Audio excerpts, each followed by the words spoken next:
I can't seem to get this on the screen. It was on there yesterday. So I don't want to hold up the class anymore. So I don't know if you guys can see it. Can y'all see this? Right, because it's supposed to be on the screen, but I got it connected. Good to see you Good morning. again today. I need your name, your address, and a phone number where I can reach you. I'm going to mail your certificate here. I'm not going to pass it out here. I want it to look neat and good, and I don't like hand, and I'm not good at calligraphy.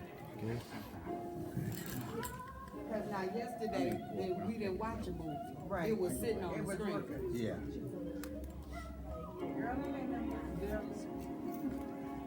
And shut it off a minute for a quick prayer. Maybe we can get him out of here. Right, maybe we need a word. We don't need a word. Same girl. Okay, we're about ready to get started now. For those of you who are new today, my name is Morgan, Eugene Morgan. And this is a seminar class deal, / class. So that means that you can stop us, ask questions whenever you get ready. We have question and answer period. And there's some things you might really already have in your mind you want to know. You may feel free to ask, and we just kind of interact. Sandy, Miss Rose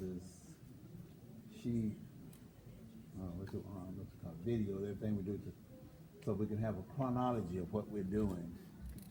And she's getting all this stuff together. And we're trying to get what do you call that stuff you said, where you punch into the machine and Kiosk. Yeah. So that just like now, when you walk into the classroom, you can just, watch videos. If you want to see what is James Weaver looking.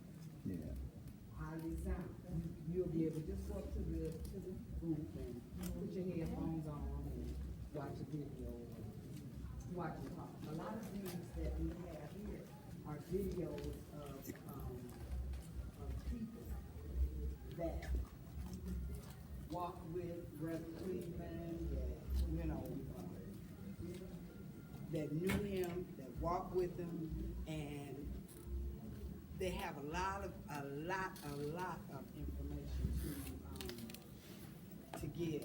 This morning, as I said yesterday, when we didn't watch a video, you guys saw it on the screen. Yes. It was on the screen. Why this morning it's not on the screen, I can't tell. But I'm going to continuously try to work to get it on. We'll have the word of prayer, and we'll try this again. So, anyone like? Today I want to talk to you about a great event that happened tonight. Chicken represents freedom, and of course, it's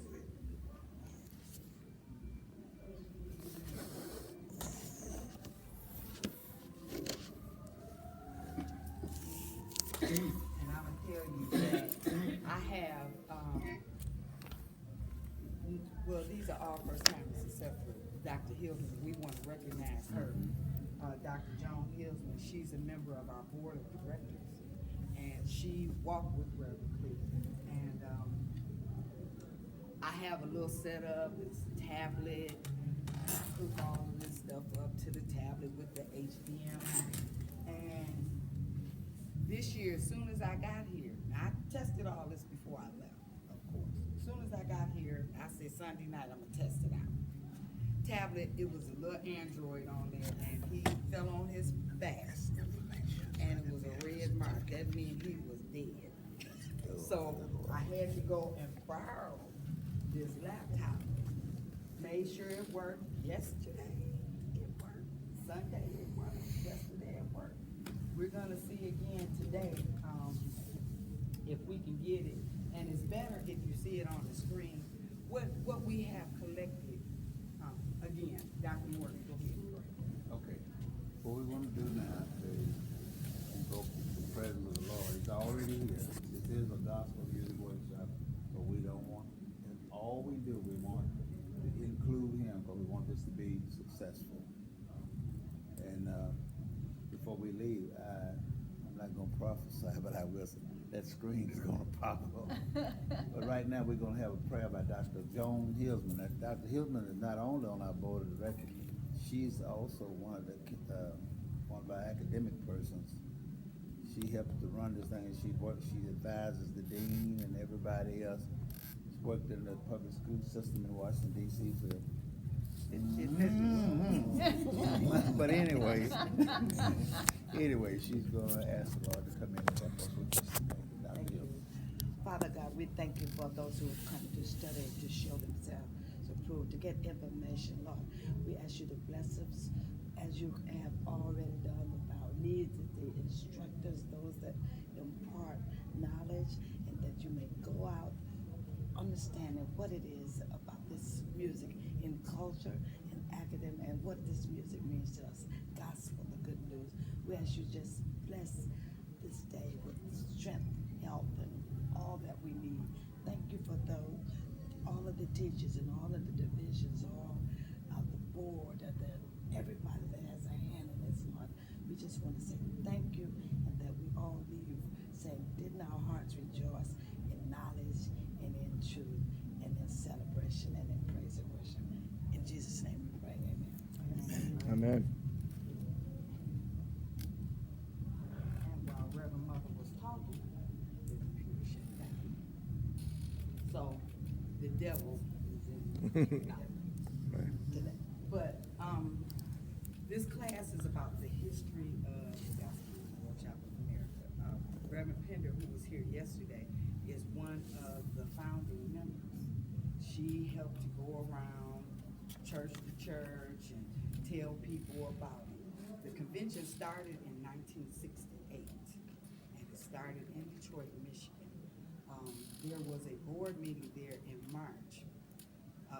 Many people will say Reverend Cleveland is from, of course he was born in Chicago, but he later moved to Detroit and got started with Reverend Charles Ashley Craig II, who is the founder of Prayer Tabernacle Church and the Voices of Tabernacle. The Voices of Tabernacle are one of, this is the choir that really got Reverend Cleveland put on the map. He was just known as a gospel pianist, he would just play. And once he teamed up with Reverend Charles Craig, then they made the song, The Love of God. Bless you. They made the song, The Love of God, and the rest is history. Reverend Cleveland, his career took off. This choir, the Voices of the Tabernacle, I'm gonna say, it was crazy how they recorded so many records. And as you know, before then, people would sing out the gospel pearls and various different things, but they actually put choir music, different syncopated rhythms, pianos, drums. You didn't have drums in the church. Most people didn't play tambourines. I know my grandmother's church was a Baptist church. Yeah, I'm on the picture. White here. On the end. On the end. That's hot. That's right. So I grew up in this movement. I grew up as a child in this movement. And so as like I said, my grandmother's church, they would sing, and this was the best they was gonna do. And once, going over to Prayer Tabernacle, and they were clapping their hands, and the drums, and the tambourines, and everything, and it was a great attraction. So Reverend Craig and Reverend Cleveland was the minister of music for the church, and Reverend Craig was the pastor. Although Reverend Craig was a choir man himself, he came to Detroit with Reverend Lofton, and they had the first 500 voice choir, 500 voices, They would fill them up every Sunday morning at the Church of Our Prayer. Then Reverend Craig started his own church. He got Reverend Cleveland to come over as the minister of music. They were all friends. And there was always a camaraderie between Detroit and Chicago. That music in Chicago, because we know Reverend Dorsey, Thomas Dorsey is from Chicago, and there was always a camaraderie. I can remember even as a child just going back and forth doing musicals at First Church of Deliverance and all of that, just going back and forth singing. So they started Prayer Tabernacle October 4th, 1958, and then they recorded. Mrs. Carmen Murphy was, she had a beauty shop in Detroit, and it was called the House of Beauty. And her beauty shop, she also dabbled into music. So she did a lot of blues recordings in the basement of one of her shops. And all of the black women would go there because there was no real cosmetics for black women. You know, they had to kind of, if you wanted to go in and see something, that's how Fashion Fair and all those got started. Beverly Johnson and them, they always went in and mixed this and mixed that, just so they could get some makeup for us.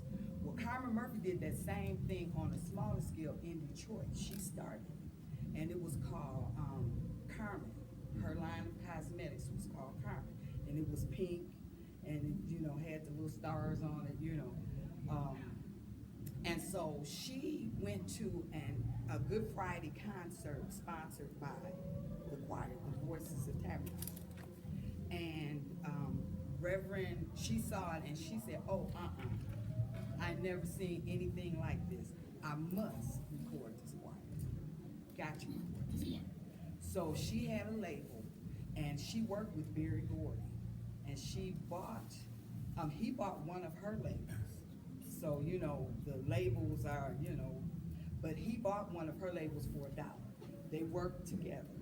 And so with Miss Murphy, they got together and they recorded the Voices of Tabernacle.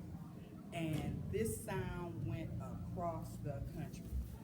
By this time, God has smiled on me, but you've heard Lord Do It. I can just name Down by the River, just name a gazillion songs, and you say, oh, right. All of those were the Voices of Tabernacle. But the love of God is the one that Reverend Cleveland, once he got hold to it, it was like, this is it. And Reverend Cleveland's career took off. He ended up with several groups, the Troubadours, which was the male group, Cleveland Singers, the Gospel Chimes. Martha Jean used to play one of his songs, which is, Martha Jean was a wonderful disc jockey, and she was originally out of Memphis, but she came to Detroit. And she used to play Without a Song every day, 12 o'clock, you knew Without a Song, and that was a Reverend Cleveland song.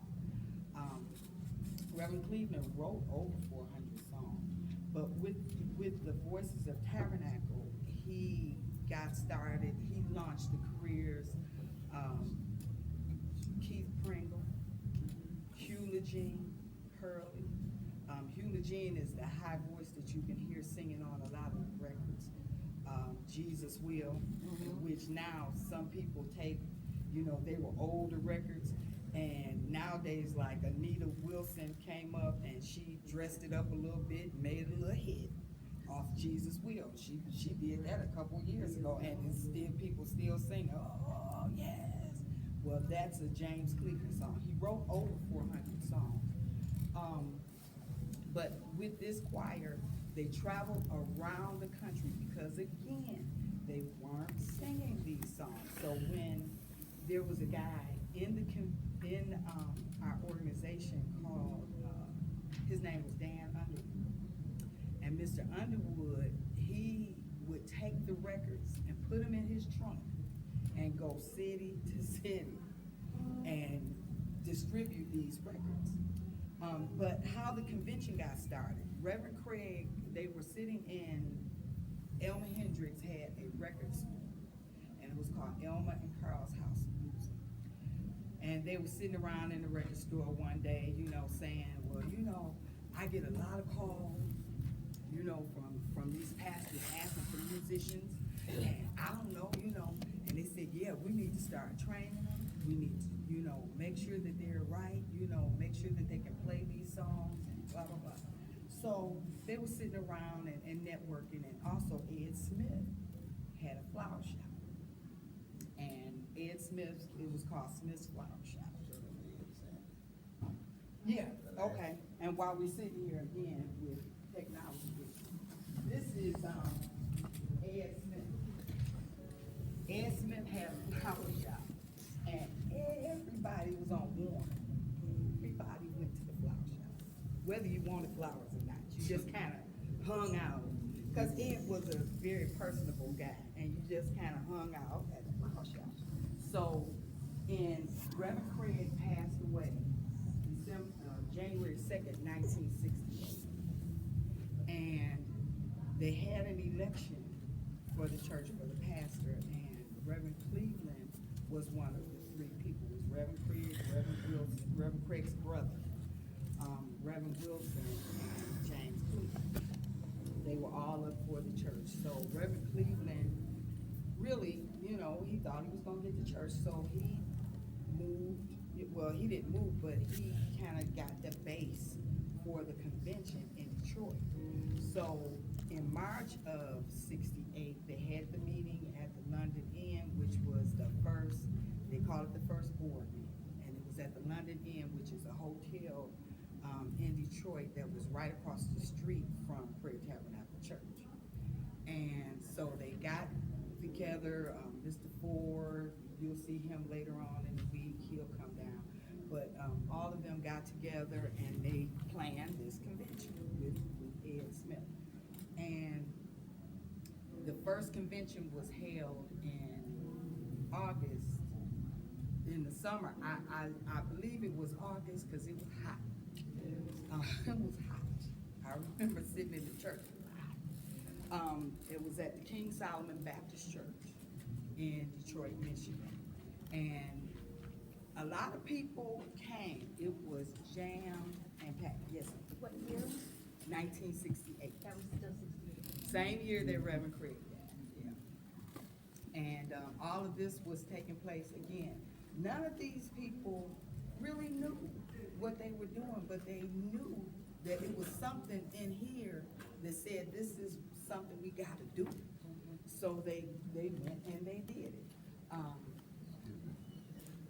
Actually, other people were taking it, running off, selling it, promoting it, and then we do our own music, and that's what happened. Cleveland was an entrepreneur, a visionary, and that's what they wanted to see. He brought all these people together, and like Sandy was saying, and then says, we'll do our own. That's what they started doing, and brought it together, and presented it to people state by state. I think they started, Troy and went to Birmingham, someone said? Yeah, they started, and it wasn't a whole lot of plane travel, and it wasn't a whole lot of it. They got in cars. It wasn't a lot of hotels. They stayed in houses. Like she said yesterday, Reverend Cleveland didn't stay in hotels when he went to cities, especially when he came to Detroit, he stayed at Charles Davis' house. That was, and like she said, she knew it was gonna be some food at Charles Davis' house. And everybody went to Charles Davis' house and we ate and we had a wonderful time. I have some pictures on a couple of these videos of us just sitting around with Reverend Cleveland, just, eating and talking and laughing, and, he loved to play pinochle. But, we had a wonderful time, but they went around in cars. And as she said, especially back then, we were talking about it this morning, with the advent of Hillary Clinton, and the speech of Michelle Obama last night. And she said that her daughters can now look up, and everybody's children can look up and see that a woman could possibly be the president. they would not let her into these pulpits, into these churches, a lot of these churches, and talk about the workshop. And that was her job, because she said, well, what am I gonna do? So, you know, after they got the board members and stuff, what am I gonna do? What am I gonna do? He said, you gonna talk about the convention. That's what you do. So that was her job. She went around, her and Ed, and they went around and they taught this convention. And she went to different churches, and a lot of times the pastors would not let her talk. But she said, just like she went to Reverend Anderson, Bishop Anderson's church, and they were, well, we know you're gonna sit on the front row and holler. So she said she walked right down to the front. We know you're gonna sit on the front row and holler and scream. So come on up and say whatever it is you got to say about the workshop. And a lot of pastors then felt threatened. They felt threatened by somebody coming in, taking their members. And you really, especially, we always have a fear of the unknown. You know, what is this?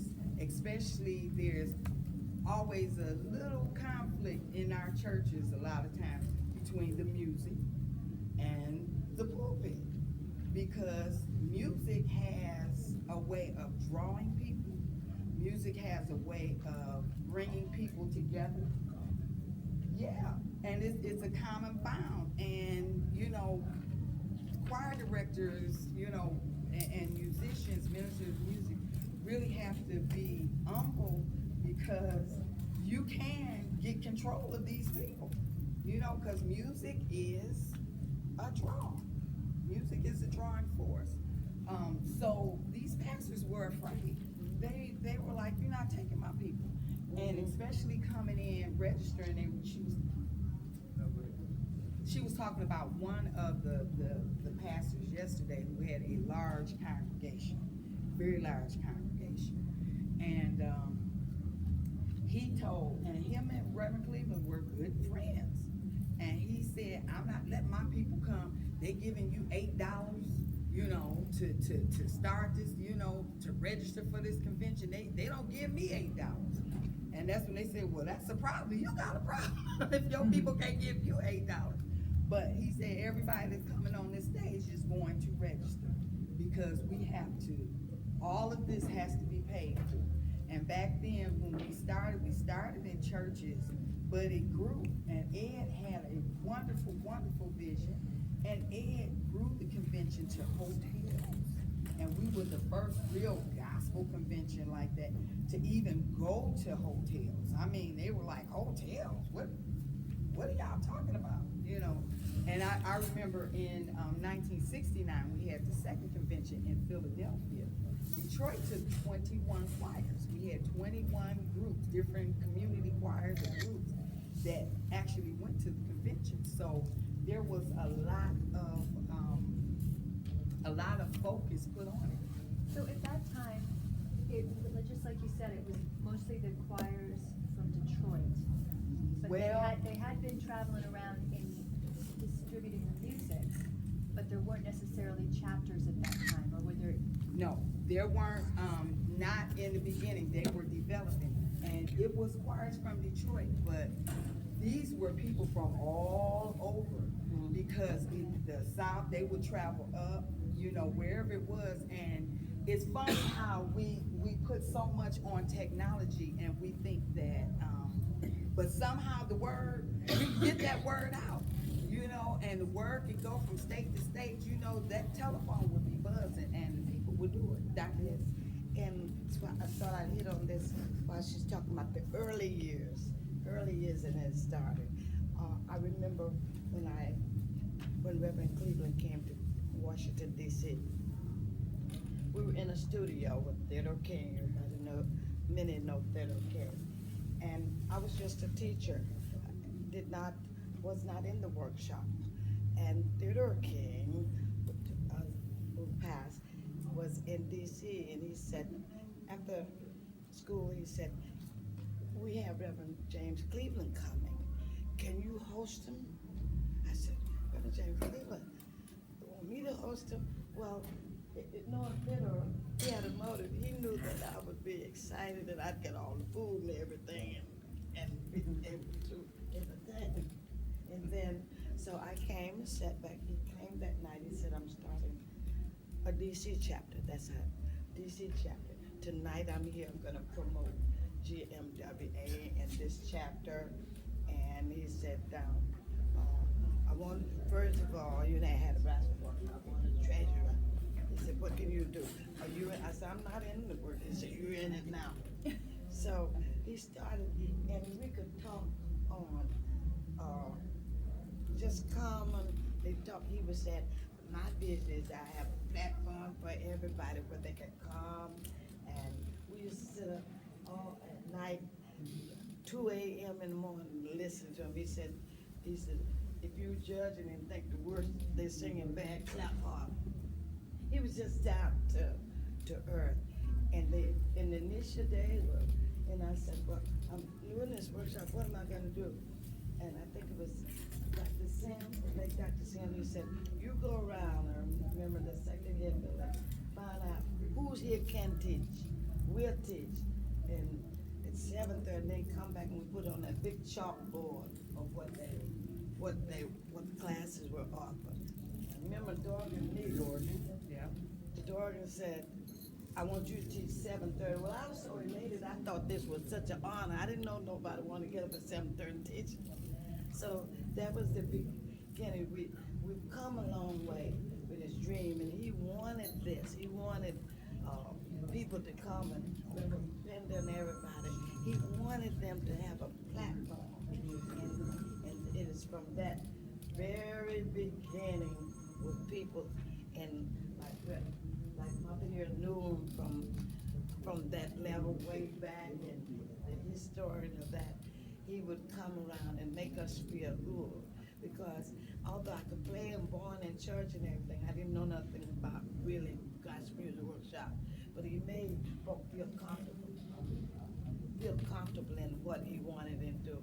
And that's how we flourished in networking and everything with that. So it's been a great privilege as we look back. And I had to carry my son now, a little tambourine player. My husband said, take him with you wherever you're going to the convention. My baby said, while you run on the day, while he's working. So they were sitting on the piano, on the grand piano, the baby, let him play the tambourine. And he became one of at 17, the tambourine teacher. And now, as we look at back, many babies, children born up in the workshop. He had women's basketball coach at Syracuse, and he's still telling people about the workshop where he got started. So it was a great vision, and we were blessed to see where it has come from. He had a dream. He wanted college. He wanted everything for us, but nothing. He wanted us to have the best. Sandy was telling you about the early days, you know, based on the social climb, and we couldn't go into the hotels. So that's the reason we had to stay in homes. If you went in the hotel, you probably were waiting on a table or going to the back door. But then things opened up, and that's when Ed Smith started getting us in these places. Do you know that we are the only, basically, historical black convention ever sang in the Mormon Tabernacle? Yes. Yes. We were out there in We are the 19. only. Yeah.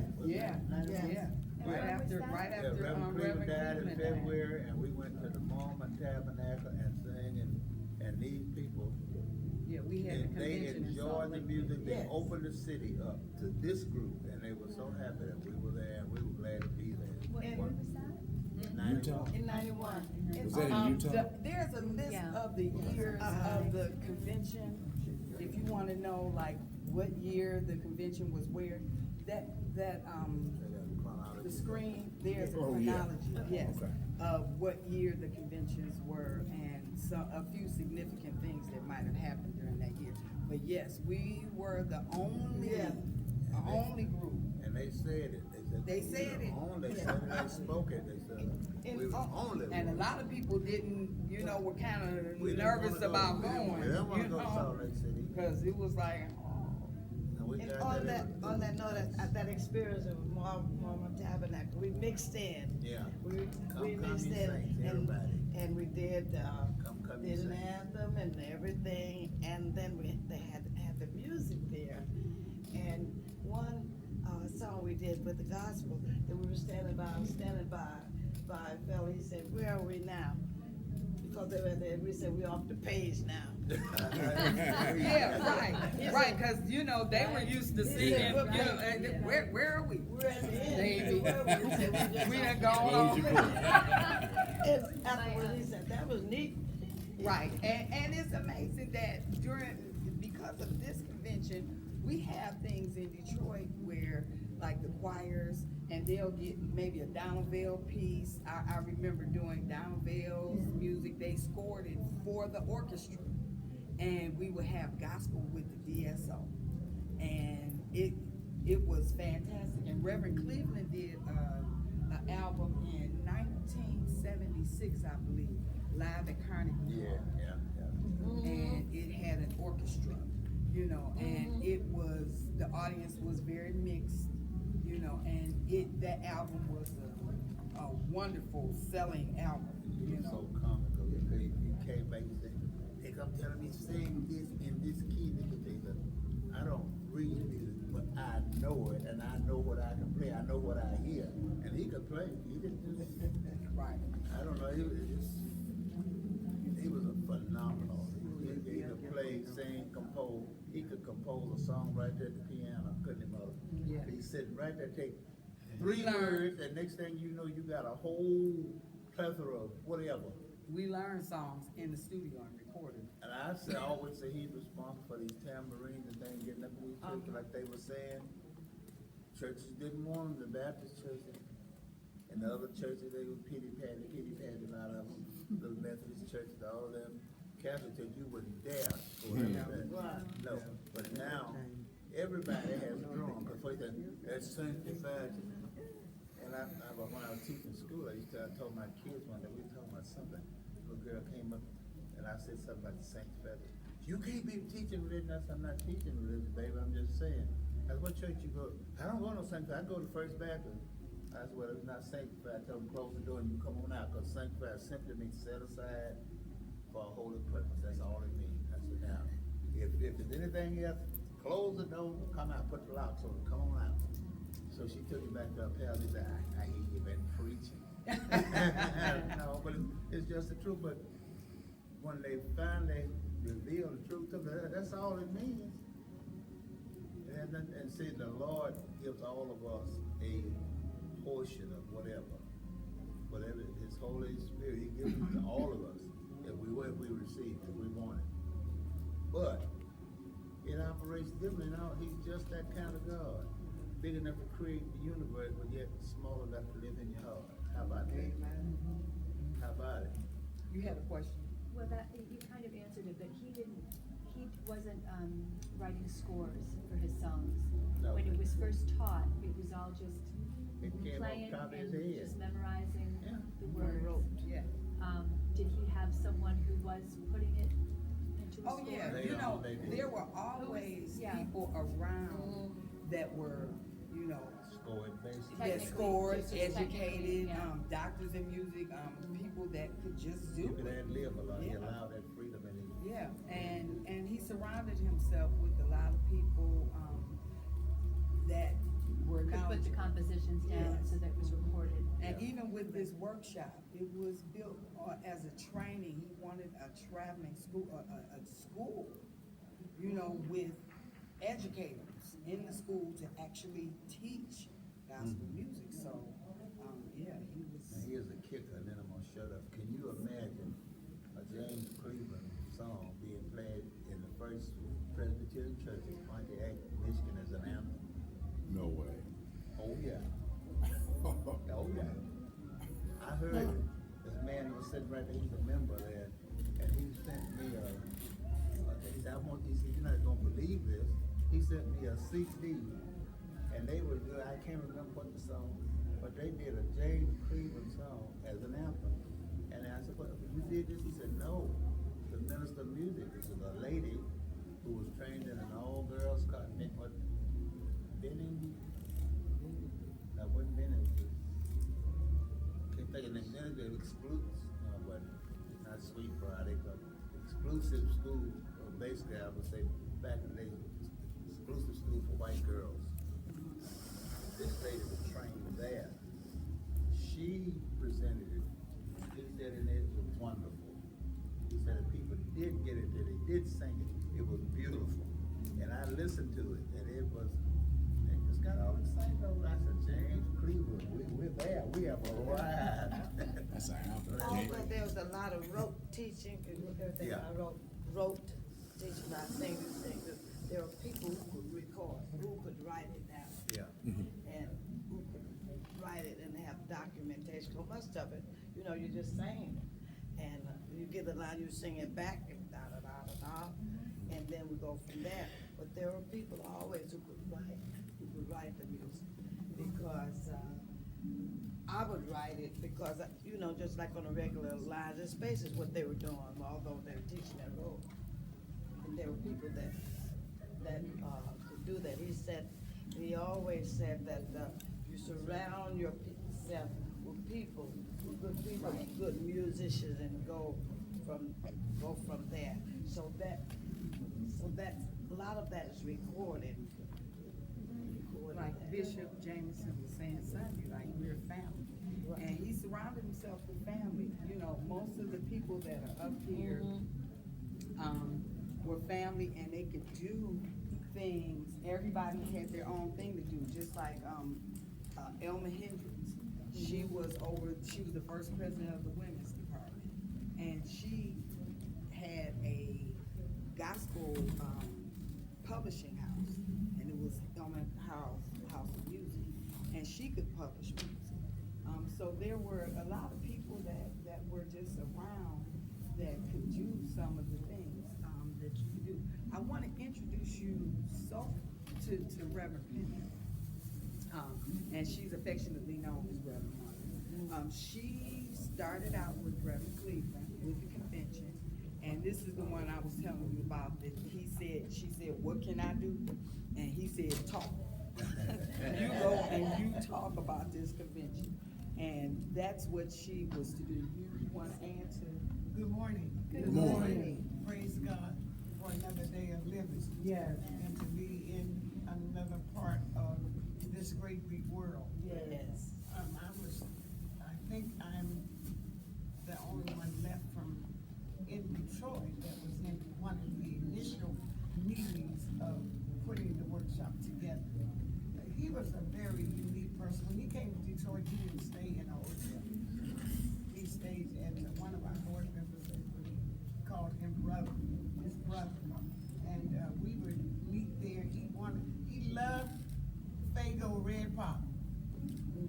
He wasn't going nowhere till he got some Faygo Red Pop at a Coney Island. And then he would go to the store and shop. He could cook, and he would cook. And like they said, he might just be sitting at a table in the kitchen. Something come to him, he would come to rush to the piano, to come in the living room, and he would start playing. Next thing you know, it's on an album. When he did the song "Let Him In," he did it in Carnegie Hall. But we were at Reverend Davis's house, and the doorbell was ringing, and he said, somebody kept saying, "Well, let him in, let him in." When I knew anything, he didn't wrote a song, "Let him in." That's how unique he was. But when he put this he said his bottom line of this organization was that it is an organization where everybody is somebody. And that's what many times we had problems, but there were problems that never got to the people. There were children sometimes didn't have money to eat, he fed them. There were people that got to the convention, something happened in their family and they had to get back home. He sent them back home on a plane.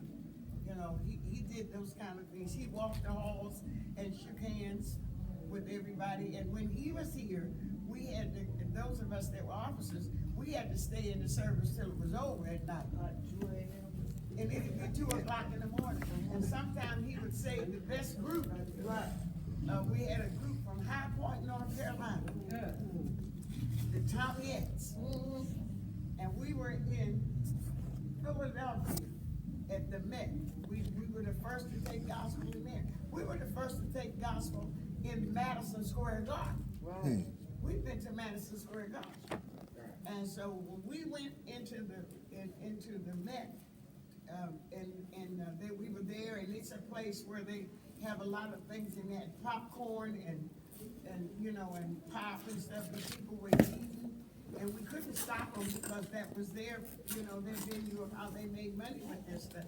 But they had this group from Tommyettes, called the Tommyettes, and they were a group of, like a quartet, a group of people, and they had on white uniforms, and Mama had on a hat, sat on the back of her head with a band to come under her, the hole they had on her head. Y'all ain't old as I am, know about that. And Reverend Charles Nix, who was the world's greatest organist, was sitting on the organ and started playing, and she said, no, you ain't been to our rehearsal. She did not say rehearsal. She said, you ain't been to our rehearsal, so don't you play. And they this woman started singing the old hymn, In Shady Green Pastures. So rich and so sweet. You know that? Yes, ma'am. Yeah, you gotta be a little older to know Yeah, that I song. know that song. It's one of the hymns of the church. And people got to shouting, and orange pop and popcorn was going everywhere. Well, when it was over, they said, everybody said, it was just time for the Lord to come in, and so that's it. So the next day in rehearsal, he called on them to sing in rehearsal. They turned it upside down again. So then we had a fashion show. And in the fashion show, they would award the different choirs for the best singing choir, the most choir that was gonna go further, many things that they had. And so, most promising choir. And so they selected, everybody selected the Tommyettes. Because everywhere they go to the saint, the Lord would come in, and we'd be going down the hall, and they'd be, praise the Lord. You get on the elevator, praise the Lord. And they really started that 6 a.m. prayer in the morning. And they would be walking the halls praying. And then they would he would always give them a room to go in. And so we said, we know we ain't gonna shout at the fashion show. Because we got on our good clothes. Amen. And we ain't gonna shout at the fashion show. They had punch and cookies, and the Tommyettes, they brought up Mama to receive the award, and Mama got to ducking and bowing and speaking in tongues, and punch and cookies was everywhere. I said, listen, I don't care where you put her. And this woman only died like about 2.5 years ago. They were from High Point, North Carolina. And I looked for them on the internet, and I finally, like maybe 2 weeks ago, found a selection. Now, they don't show them on the video, but you can hear the recording, but it's on YouTube. You can Google the Tommyettes. It was for everybody. It was concerned about our young people, their education, and the teachers and teaching, and her mother was the first secretary of the convention. And the actual meeting of talking about it, of putting the first board meeting together, a convention together in Detroit, was in Prayer Tabernacle, the church that he was one of the founders of that church. And Herbert Pickard, you've heard of him? He was there. We just buried him not too long ago. He was a Detroiter. And Leslie Bush, those three guys were three good musicians and three friends. They were friends, and they were the musicians. And people came from all over the world to come to that church. The Voices of Tabernacle went all across this country before choirs began. And remember now, you can't forget Dorsey Convention, because Dorsey's convention is older than this convention. And they are still going on. and they had the Sally Martins and Willie Mae Ford Smith, and Reverend grew up. It was born in Chicago, but he loved Detroit, and he loved the people. And so for you to be here, we just praise God that you're here, and get everything that you can, in the history of it. So when people ask you something about it, you'll have something historical to say, because they said, sometimes when I've had to go to places, they would say, we're not going to, some cities said, we're not going to announce the workshop is coming, and we're not going to let Norma, they knew I was coming. They said, we're not going to let Norma say nothing. I would go into church and sit on the front row. And the pastor, the minister, Reverend Milton Brunson said, I might as well call on her because she's going to be so loud, you're going to know she's here. So I might as well call on her. Because they knew that I was going to be in the building. Everywhere we went, there were people that said harsh things about us. And I would say, listen, they came from y'all's churches. That's where the people got from. And we started bringing in Mormon Tabernacle, Dr. Charles G. Adams of Detroit, Michigan, was the speaker. And on the close of his message, he did thank you in different languages. And he said, if I was Chinese, I would say, if I was Russian, I would say, and he must have did maybe about 10 or 15. Yeah, about 15. So I'm on the radio every day in Detroit, I don't know where I live at, in Detroit, Michigan. And sometimes at the close of my service, I took those thank yous off of a CD and put them in the system. And I closed out my service with him saying, if I was Japan, if I was Japanese, I was this. If I was this German, I would say this. And he would say, thank you, Jesus, in that language. And then when he closes it and says, if I was deaf. And we were in Mormon. And you can hear it just erupted. In Mormon Tabernacle, they went crazy up in there. And there's never been another organization to go in there with gospel music since we left out there. And let me tell you something. Not only were they kind to us inside Mormon Tabernacle, but when we went in their stores, they were very nice. They were, can we help you? I remember with somebody I knew that was getting married, and I wanted to buy them a gift, and I went in the store to get them something. I said, well, I like this, but I got too much. I don't have nowhere to put it in my luggage. She says, oh, I will send it for you. I'd be happy to send it for you.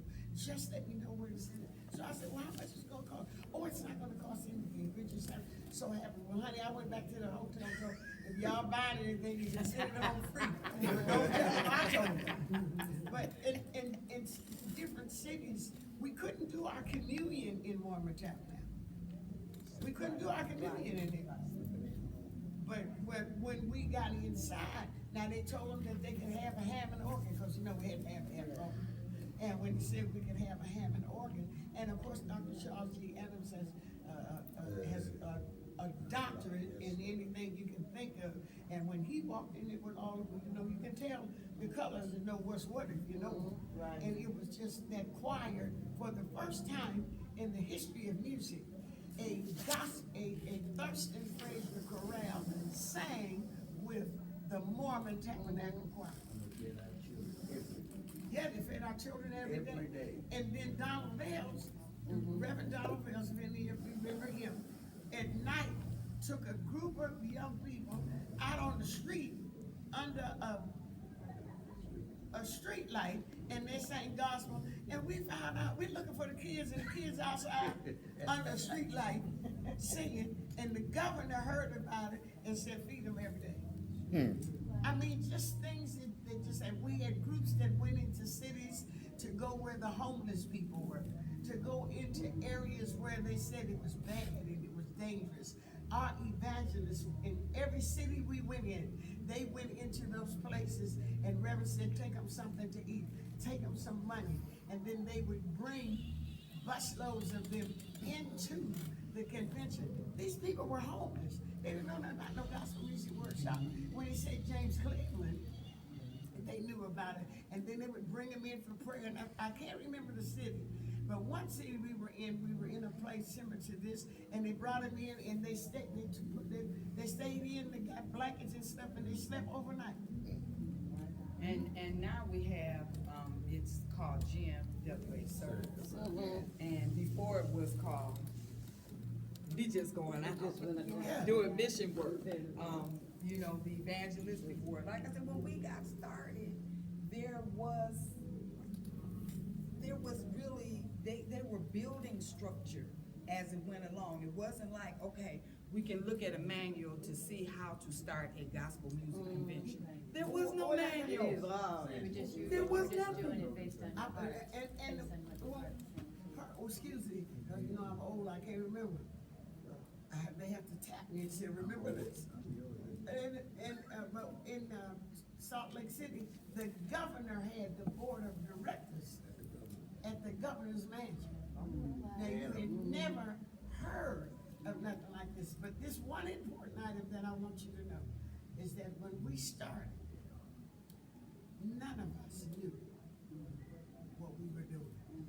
But when it come time to get it done, we would put on our clothes, baby, and go to the convention center, and one guy, Fred Mendelson, who was the owner of Savoy Records, he gave us, he was a Jewish guy.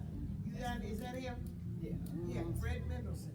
And Fred Mendelson was the owner of Savoy Records, where the Reverend did many songs, many albums with them. And he took Ed Smith and myself and Ed Smith's wife into many venues to show us what we could get. We didn't know we got water free. We didn't know. We didn't know things. And they took us into many areas to help us to set up things, because Reverend gave Ed Smith, that man over there on the end, $2,500 and said, get it started. Well, Ed could spend money. He spent the $2,500 up in 25 minutes. We was broke again. I said, listen, but God always made a way. And if there's anything that I want you to remember, just keep remembering that God will always make the way. Yes, he will, right. He will always. And if your vision, if the Lord gives you something to do and you can see how you can do it, it might not be from God. He's gonna always show you something that you can't do. And you will say, there's no way I can get that done. And then that's when the Red Sea will open. Yes. And thinking about experiences and to motivate and inspire. I had a little group called the Hills Singers. I said, I got all these people here that we can network with. And remember, I'm just in school just writing it down. And I said, where can I go? They said, there's a man named Speedy Ward, gospel promoter. He's the Drinking Singers. He was his wife. That's Dionne Warwick's dad. The drinkers were Dionne Warwick and Cece, Sissy Houston. And I worked for them. I would go once a month to write and record and get the new artists that would come in. They could not read the contracts and didn't know what it was to get them ready to go into the school. But at that time when they recommended me to come from DC to New York, he didn't say I'm Dionne's dad. We kept seeing the picture. But we saw the spelling, said W-R-R-I-C-K and W-R-W-I-C-K. She put the other in there for astrologist to put another W. Well, anyway, what we're saying, we were able to write it down, and then the vision was, they were saying, and Speedy Work, after we knew who he was, and met Sister and all of them, said, get Joan, write some lesson plans, because in the future, people gonna wanna validate their lesson plans. And I'm saying right today, if you take this reference, my book is in its fourth edition, write this down. gospel music and African American art form. I want you to write that and I'll bring you some flyers tomorrow. Get gospel music and African American art form. Friesen Press, Friesen. It's in softback, hardback, Friesen. Give me the title one more time. Straight. Gospel music, and African American art form. It has a history, and it also has lesson plans. Because Speedy War, he said, one day schools are gonna need a textbook. Well, they had a guy by the name of Tony Mano writing, because he was sitting there, trying to write. He said, look, why don't you write the book? Because they would believe it more coming from an African-American black perspective. And I was inspired to write the first edition called The Progress of Gospel. But that book is being used because it has history, it has the lesson plans, and you can expand them for whatever need. It has that component in it. And it's gospel music and African-American art form. Hardback, softback, loop, the whole thing. Barnes & Noble got it. Check it out, by Joan Hilsman. And if she allowed me, I'll bring some flyers. I didn't bring a whole lot of books about flyers to that. Right. So it And covers. we want to make sure that we always support one another. But just before, some people have to go to their next session, but I want to let you know, I'm having movies work. But that's number one. Number two, tomorrow is Reverend Cleveland Day at the convention. Every year on Wednesday is T-shirt day, and it's also Reverend Cleveland Day. And tomorrow we will have a panel discussion, and we're gonna have Dr. Hillsman, we'll have Reverend Eugene Bryant, who was a Cleveland singer. And he can give some stories about Reverend Cleveland. And we're gonna just talk about Reverend Cleveland tomorrow. Reverend Mother will be back. Yes, time? right here, Same time right here? here. Okay, good. Brother Sam Williams was supposed to be here today to talk about another aspect of Reverend Cleveland. They were from the Gospel Announcers Guild with Al the Bishop Hobbs. And that's a whole nother thing, because the announcers are what we actually needed to get our songs played on the radio. If you don't have the announcers playing your songs, or the disc jockeys as they call them, then your song is just gonna sit there. So, Al the Bishop Hobbs, he started, him and, Reverend, Sam Williams, they started the, Announcers Guild. So we'll have some information on that, but tomorrow we'll have a wonderful, wonderful panel discussion, and you'll get to hear different aspects and different sides of Reverend Cleveland that you may not even have dreamed about. So, last year's, our panel discussion was just phenomenal, just phenomenal. And, Brother Fuquay, he's here, you can also see him, his picture is on the board as well. Dr. William R. Fuquay, and he's here today with us, and we want to give him a hand for he was here in the beginning, in the early years, and he contributed quite a bit to the convention. Yeah, right. Dr. Fuquay, and by the way, he has a new designation. He got just received another degree from a university in California. And Very historian. yeah, and he's been collecting stuff for years, and he's getting ready to give it to the museum in Detroit. And I talked him into giving it to the workshop, and it was so much we had to bring it out little. But I mean, stuff he's collecting. Nobody has a lot of rare stuff, and we're gonna. The librarian has some of it on the table, some of it other places. But just walk around and look, and maybe before you leave, maybe tomorrow after we get through, I want you to take a tour and just look and see what's back there. We are rich in writers and every, like Dr. What's the name? Dr. a writer. Yes. She has written books on gospel music. So Dr. And- Reese has a textbook here which supposedly it's hold that up, Dr. The woman with the spiral in it. Right, and this is a book by Dean Reese, who is the Dean of the Academic Division on the Gospel Music Workshop of America. I'm in the process of, and you can get these books, you can secure a copy of these books. I'm in the process of doing one on basically a lesson guide to help you when you come to classes like this and they say Ed Smith, Sheila Smith, and you say, well, who is that? Right.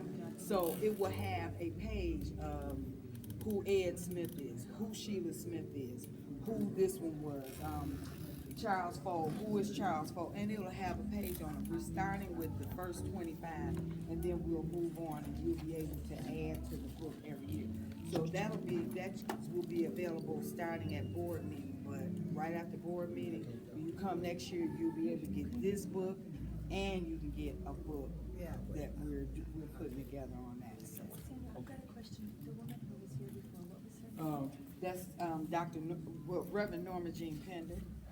P-E-N-D-E-R. Pender. She's known as Reverend Mother. If you want to get her show, you can get it online anywhere in the world. Pender, P-E-N-O. Pender. Thank you very much. You can get it anywhere in the world. Y'all getting ready to miss it. Since everything has been said and done, I'll see you in the morning. Okay. Okay. Okay, So so, we're gonna do another session now, those two? I'm To sorry. have another class now? Yeah, well, we kind of, are you guys, if you'll stay, then we'll go to the next portion, but we know that some people had to go to their Daily second bread, class. Second class. Daily bread, that's what I was trying to. Yeah, Daily Bread is upstairs. Okay. Daily Bread is the Is it Sharon? I think it's in the Yeah. Sharon, right? yeah, it's in the same ballroom. Okay, Please okay. call me, I'm out of Okay. New York. Yes. Yeah, and I can get Chapter, whatever you need. different chapter. Oh, I know, Ron. You can move up, yes. so don't go nowhere. Yeah, same, amen. Give me your. Yes. Okay. Okay. I'll take this and promote So it. that book, Okay, give me your contact. this is kind of on what we've been Yeah, I talking want your about. contact. Yeah, it gives you some information on that, and like I said, we're in the process of What's your doing. contact? Ron and I have same maiden name, and we traced our roots. So that, you know, cause I can look at people's faces and, you know, we know Ed. Yeah, Okay. Right. And We- like Michael. yeah. So a Put- lot of Wait a things minute, that put. we do in the library, it's in the book. Like I said, we know Ed, we know Sheila. That's when I get home. I know what that is. I want to take a picture of it. You know, so we'll give you, And how much is this? that one is 20.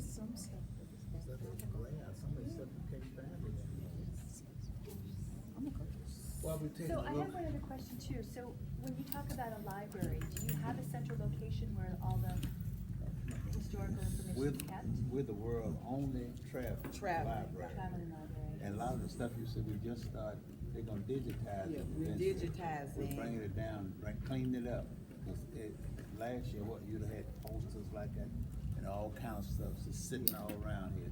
Now, those posters were like that's how we Colorful. used to advertise concerts and stuff. Okay. In the African American neighborhoods. But all of this is going to be digitized. It's in the process of being That digitized. is so good. So, you can at least Little go about that. online and, you know, pull up some things if you wanna know more Yeah. about it. Yeah.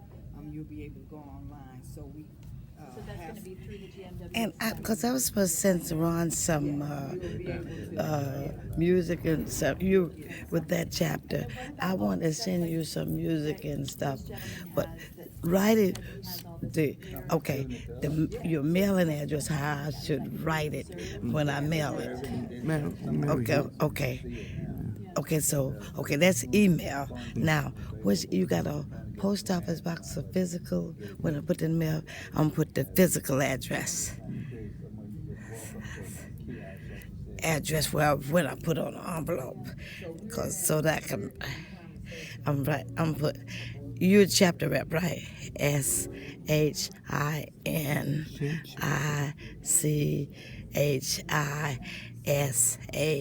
SHINICHISADA, Japan chapter. Now, I want to mail it to. Mail it. I want to go to post office and mail it. Put that right on the head. I know that. Because this, okay, sometimes I get confused with it, right? What I would put on the envelope.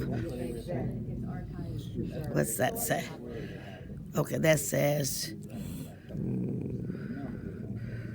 okay. But, you know, she's saying we're basically one match away.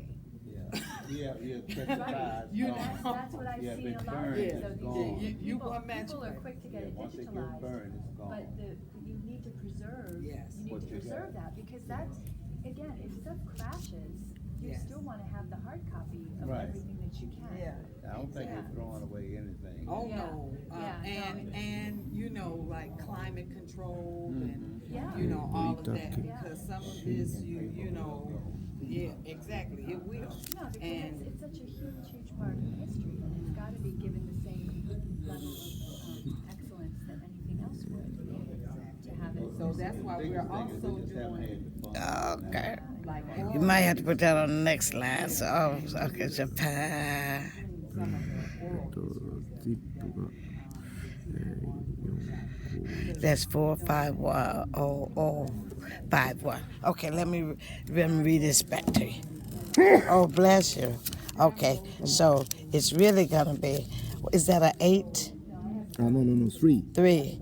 So this address 316336 446 404.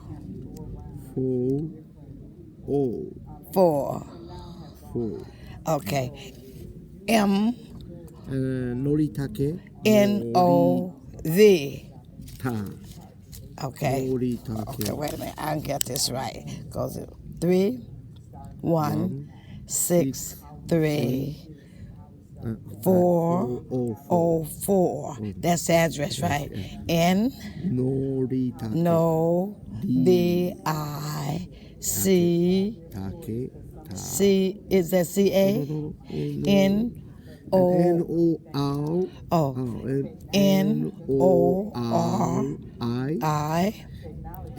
A K E S H I N A N is in NM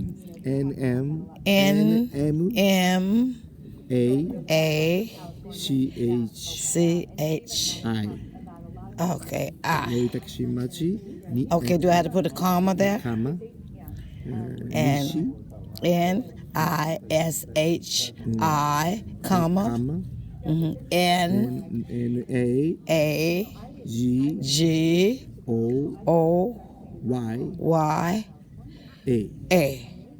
NAGOYA, comma, Japan. The zip code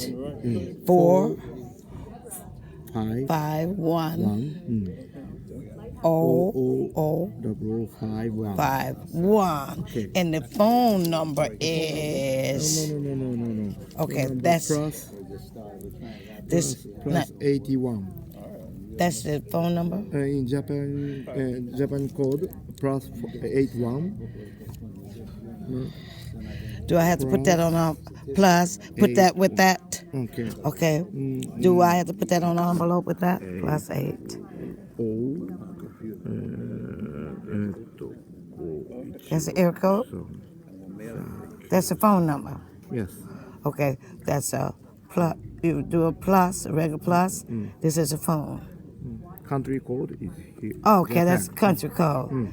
Okay, that's what that is. 80 5 5 6 5 5163. Okay, so that's the country code. Country code is 81. 81. Yes. And then 81. And that's for the phone number. Okay. Oh, okay. I get that straight. I always get it. Tomorrow Wednesday night we will sing. Wednesday night. Okay. 25% come Japan now. Good, Yeah.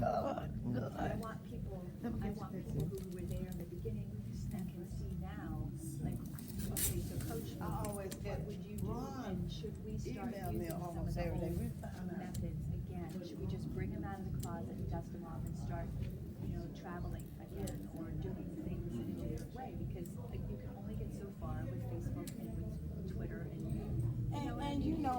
That's wonderful. That's wonderful. Like, Because, what is I was the ministry really asking of us? What's he really asking of us? Right, I was thinking Stepping out. the same thing, and nothing You you see see us. us face to face. Hit that.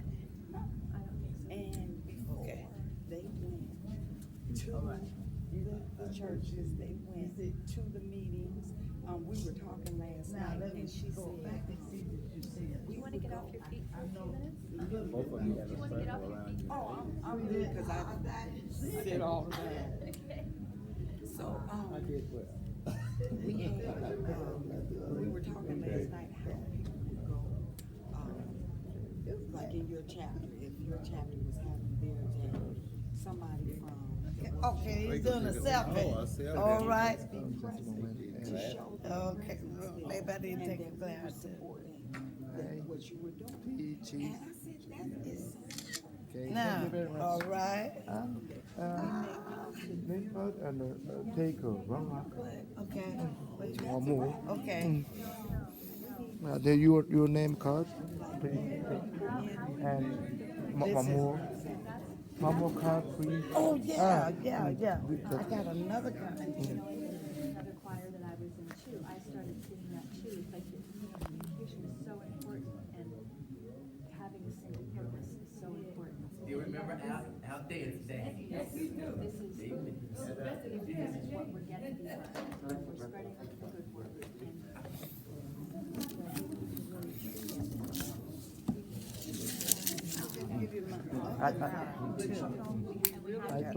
I took a little rocker.